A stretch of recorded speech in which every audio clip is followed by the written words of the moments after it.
What's up, guys? David Mckinzie here on the Voice of Boise show, episode 8, here with the one and only Tommy Ahlquist. Tommy, thanks for coming on. David, it's great to be here with you, man. Yeah, thanks for coming on. Doing some great things. You're everywhere. Everywhere I go, you hear people say, "You see what David's doing?" Right, I'm just trying to be like you. That's funny. That's funny. But just to kind of, you've been a mentor to me the last couple of years, and it's just been, I love our friendship, our fellowship.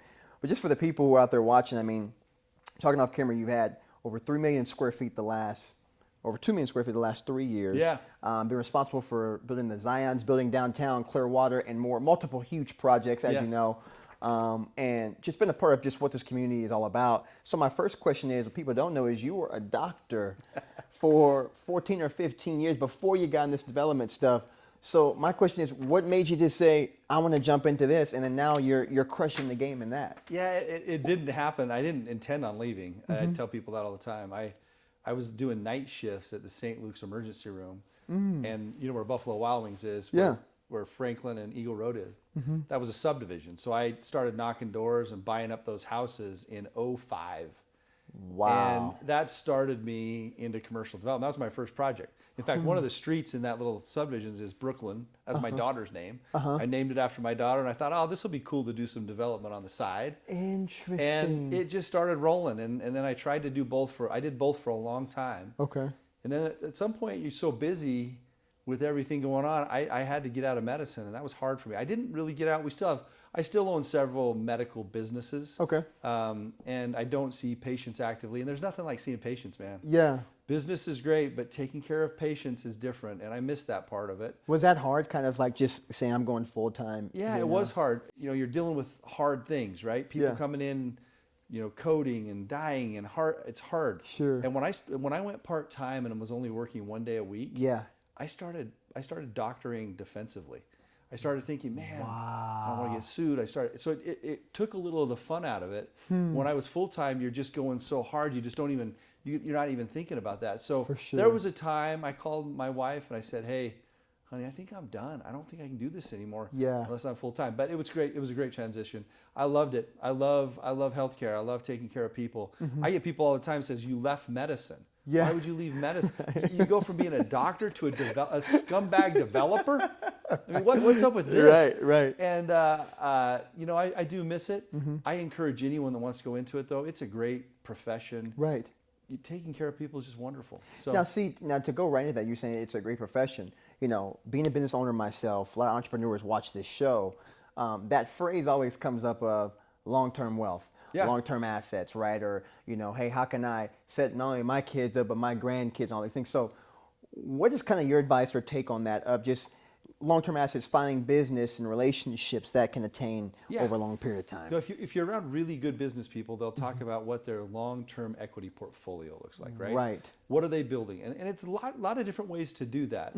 Real estate is one way. If you own it, you borrow money, then you pay it back, and you have tenants, whether that's residential with residential units or commercial like I do. Right. It's a great way to build long-term value and assets. It really is. Gotcha. But you can do that in other ways too. A lot of people I know have businesses they're part of where it kicks off cash from different different lanes. It's a really important thing to think about is, okay, how do I make money now, but how do I make money in the future? And is there a way I can use my efforts and my energy now to build something that will pay me later? It's a great question. Sure. And a lot of people don't ask that early enough on, right? Yeah. We ask it a lot.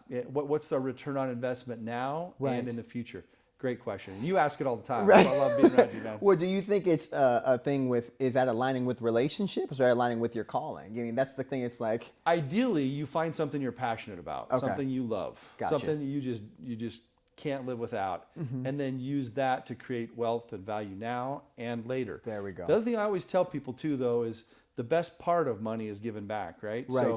So, we do commercial development, but in my office, boy, every one of my executives are on multiple boards. We're trying to give back and be part of the community because it feeds off itself, right? If you're in the middle of the community, if you know the people that are making things happen, and you're giving back, and authentically you care, right? You can't fake this. For sure. Come on.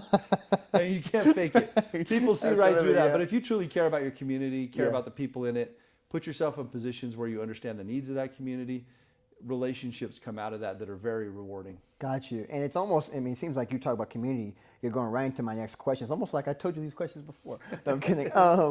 So to my next question, Tommy, you were just talking about community, relationships. One thing I respect about you, and we've talked about before being on your podcast, is the servant leadership part.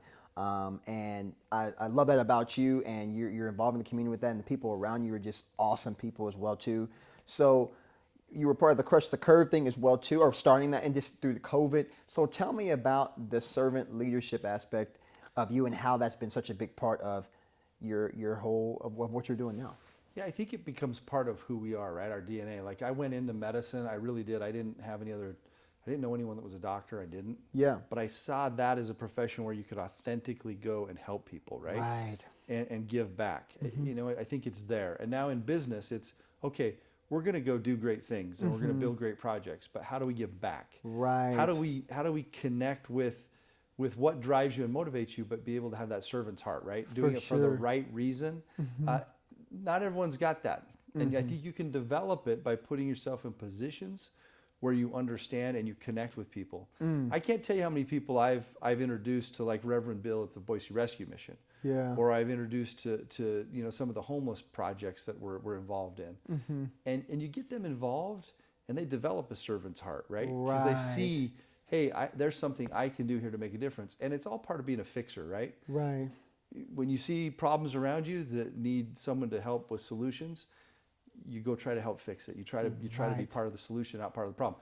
In the world we live in right now, there's too many people that are creating problems, right? Right. There's not enough people that are saying, let's build on successes for sure, and let's be part of the solutions. And that's what we try to preach at BVA. That's what we try to preach in our private life. Surround yourself with really good people that see the world the way you do, and give back. And when you align with those people, like we talked about on your podcast, it makes life fun, it makes work fun, it makes the environment thrive. So it's just a blessing to be a part of that flow with somebody else. Absolutely. Yeah. So going into my couple of my final questions, Tommy, is for people out there watching that might not know all what BVA is doing, what you guys are up to. I mean, you guys are exploding. You guys are in part of a lot of great projects. What's really next? What's the goal? What's on the table? What do you guys got cooking? Because you're always moving, you know. You got the fresh cut today. You're moving the suit. So what's next? You know, we have a lot of great projects right now. We have several very large projects. We have the one at Eagle and Overland that's going up. We have 10 miles going great. Downtown, we're going to do another high-rise building. We're doing a big industrial park with our partners off by the airport. Okay. So we just got a lot. We got another big one going on in Caldwell. We're just trying to take advantage of these times we're in to meet the needs of companies and relationships we have to provide great space, right? Whether that's office space or industrial space for them. Sure. And there's a lot going on, David. There's a lot of ways. There's a lot of people moving here. A lot of great companies moving here. People. Other question I get all the time is like, well, aren't you part of the problem then? Aren't you? And I'm like, well, you know, I've seen enough of Idaho. Right. That there's still a lot of people in the state that need higher wages, that need to be able to make a living to stay here and live here. That's good. So we don't view it that way. These great jobs, these good companies that are coming into Idaho that we're building space for, right? Just look at what they're paying their people. Yeah. Look at the cost of living and that they're able to then live and thrive. Sure. And we feel like we're part of that. Yeah. So as long as we do smart development, good projects, the right place with the right people, the right partners, the right companies, we feel really good about that. I love to hear that, man. And I think to counter that statement you just said, I mean, with the world where we're at now, you know, with COVID still kind of in the folds and the political climate, all this stuff, you know, what do you think needs to be shifted or changed? Because on your Twitter, you sport your opinions, which are very positive opinions. What do you think needs to be changed within just leadership or people anywhere of trying to make this community or world a better place? I think there's so much of this, right? And there needs to be more of this. We need to come together more. We need to find ways that we agree with each other and build on that. Sure. Instead of picking at the things we don't agree on and hating each other. There's so much hate in the world right now. I mean, you know, it just happens all the time, you know. I'll write an article I got asked to write a little op-ed about the vaccine, and my email inbox was just chock full of hate mail. There's just Wow. there's just a lot of there's just politically, you start talking politics, it tears people apart. Sure. You know what brings people together is when we start talking about solutions. Absolutely. We start talking about, hey, how do we help people together? Right. How do we fix things together? Together. How do we, and then all of a sudden people are like, oh, yeah, let's do that together. Right. And then you'll realize that those barriers between you are not that big, and pretty soon you're kind of on the same page. And there needs to be more of that. There needs to be more moderation. I believe that the fringes of both sides of things politically are tearing people apart right now. Right. And I'm tired of it. I'm ready to come back together and find people that want to do things for the right reasons, that don't have a political agenda or an axe to grind. That's right. There's too much of that.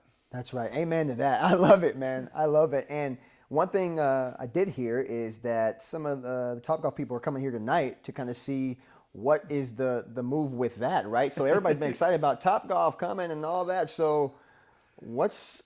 Yeah, so they're in front of City Council tonight in Meridian. Okay. Everyone kind of knows that they're there. We're excited. There's okay. We're growing up, right? Right.